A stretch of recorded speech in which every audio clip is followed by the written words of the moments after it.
দিচ্ছে ডিসকভারি প্রধান শিরোনাম, সাথে আছে আমি মোহাম্মদ নিজামুদ্দিন। বাংলাদেশের প্রধানমন্ত্রী শেখ হাসিনার সততা নিয়ে ন্যূনতম প্রশ্ন নেই।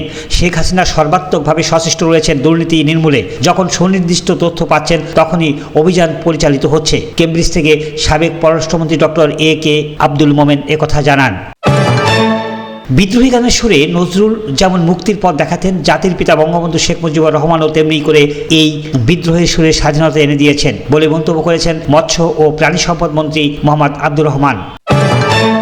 উষ্ণমণ্ডলীয় দেশ হওয়ায় বাংলাদেশের জনসংখ্যা বৃদ্ধির হার এমনিতেই বেশি। এ কারণে দক্ষিণ এশিয়ার স্বল্পায়তন এ ভূখণ্ডে বর্তমান বাস করছে 17,34,00,000 মানুষ। জন্ম নিয়ন্ত্রণ পদ্ধতির ব্যাপক সহজলভ্যতা ও প্রয়োগের পরও এদেশে জনসংখ্যার বৃদ্ধির গড় হার পৃথিবীর বেশিরভাগ দেশের চেয়েও বেশি, তথ্য জাতিসংঘের।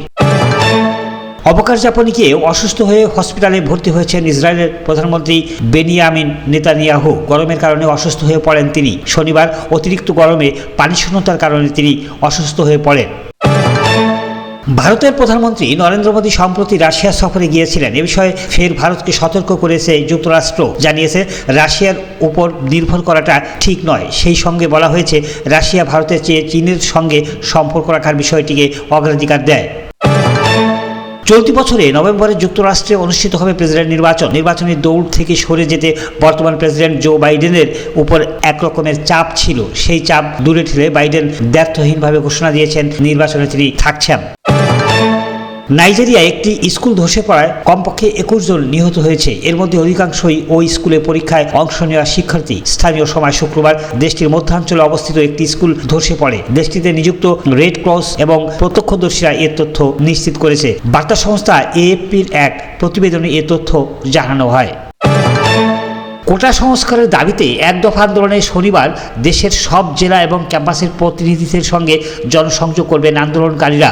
সন্ধ্যা 6টায় ঢাকা বিশ্ববিদ্যালয়ের কেন্দ্রীয় লাইব্রেরির সামনে প্রেস ব্রিফিংয়ে তারা পরবর্তী কর্মসূচির ঘোষণা দেবেন।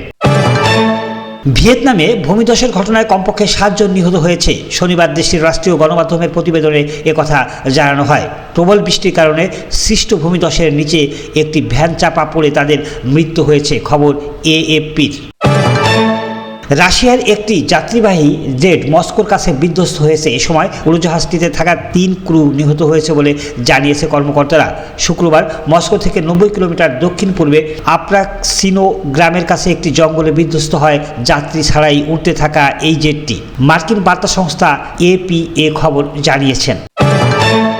চলতি বর্ষা মৌসুমে আষাঢ়ের শুরুতে দেশে বৃষ্টি কম হলেও মাঝখানে বেড়েছিল। এরপর কিছুদিন আবার কমে আসে। তবে দেশের উপর দক্ষিণ পশ্চিম মৌসুমী বায়ুর সক্রিয় হয় গত 2 দিন আবার বৃষ্টি বেড়ে গেছে। শুক্রবার ঢাকা সহ দেশের বিভিন্ন অঞ্চলে ভারী থেকে অতি ভারী বর্ষণ হয়েছে। 6 ঘন্টায় টানা বর্ষণে রাজধানীতে সৃষ্টি হয়েছে জলবাধ্যতা। ফলে ছুটির দিনে রাজধানীবাসীকে পড়তে হয়েছে অবর্ণনীয় দুর্ভোগে। তবে আবহাওয়া অধিদপ্তর বলেছে আজ শনিবার থেকে আগামী কিছুদিন ক্রমান্বয়ে আবার সারা দেশে বৃষ্টি কমতে পারে। এ সময় দেশের অন্যান্য অঞ্চলের তুলনায় উত্তরাঞ্চলে তুলনামূলকভাবে বৃষ্টি বেশি হতে পারে। আবহাওয়ার পূর্বাভাসে আরও বলা হয়েছে আজ রংপুর, ময়মনসিংহ, চট্টগ্রাম ও সিলেট বিভাগের বেশিরভাগ জায়গায় অস্থায়ীভাবে দমকা হাওয়া সহ হালকা থেকে মাঝারি বৃষ্টি বা বজ্রসহ বৃষ্টি হতে পারে। সেই সাথে এই 4 বিভাগের কোথাও কোথাও মাঝারি ধরনের ভারী থেকে অতি ভারী বর্ষণও হতে পারে। এছাড়া ঢাকা, রাজশাহী, খুলনা ও বরিশাল বিভাগের অনেক জায়গায় আজ বৃষ্টি হতে পারে।